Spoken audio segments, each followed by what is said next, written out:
regole di ingaggio, ma soprattutto protocolli di intervento, no? Se ne sente parlare ormai sempre di più, e poi ci sono però delle difficoltà operative quando ti trovi poi di fronte a operare.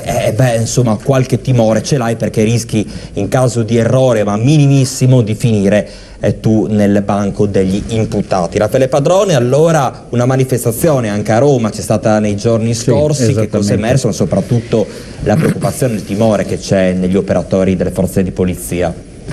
Ma quello che è emerso è stato il grido di centinaia di poliziotti uniti ai colleghi dei Carabinieri, della Guardia di Finanza, della Penitenziaria, dei Vigili del Fuoco.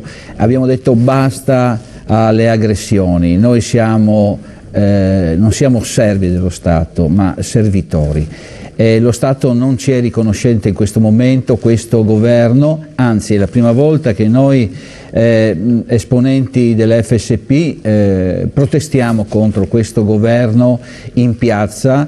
La settimana scorsa in Piazza del Popolo, come ha ricordato lei, ci siamo, ripeto, ritrovati per dire basta alle aggressioni, perché abbiamo chiesto tanti anni fa questi protocolli di interventi, e oggi, soprattutto con il rischio di essere contaminati durante una colluttazione con qualsiasi persona che magari non sappiamo ammalata o infetta da Covid, credo che sia un rischio maggiore che riscontriamo ogni volta che un operatore delle forze dell'ordine si trovi, come ha detto lei, a intervenire. Il problema è proprio questo.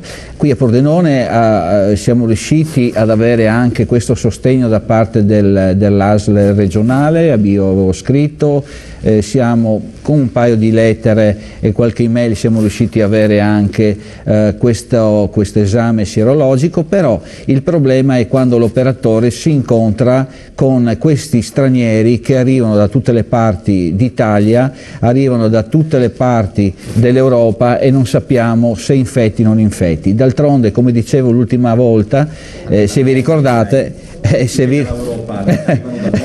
dal mondo, ma no, arrivano dall'Europa, nel senso che tornano indietro. Questo intendevo dire, questo, perché arrivano solo da 2 o 3 parti, ma fanno il giro del mondo e poi tornano da noi. Il problema è quello che dicevo prima, se il nostro Ministro dell'Interno dice che gli stranieri che entrano sono solamente il 2%, 2,5% lei dice quelli infetti, come dicevo l'altra volta, a me non me ne frega niente se sono solo il 2,5%, perché poi, ripeto, nel totale, quando parliamo del 5%, spaventiamo solo magari la gente che sta a casa e non ha i numeri sotto mano. Quindi dire che il 2,5% sono solo infetti, a me dà fastidio che lo dica il Ministro dell'Interno. Ed è questo che abbiamo detto in piazza, che abbiamo urlato. Qualche politico è stato con noi in piazza, e io li ringrazio in questo momento da questi teleschermi, ma l'abbiamo fatto di persona con la politica che è venuta a trovarci, chiaramente l'opposizione di quello che adesso è il governo, perché dobbiamo dire che è così.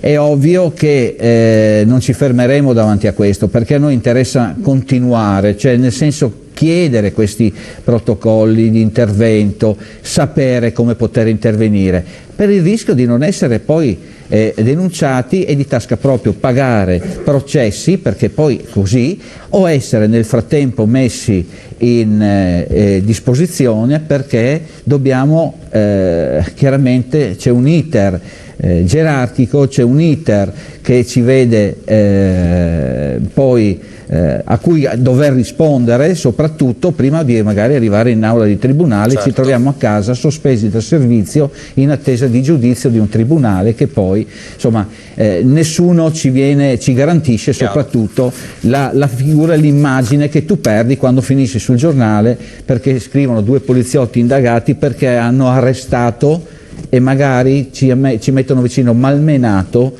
un extracomunitario, perché poi finisce così, no? È come se la polizia... dopo. Sì, no, certo. È chiaro, perché poi il titolo enorme è poliziotto ha sparato, poliziotto, ha ucciso.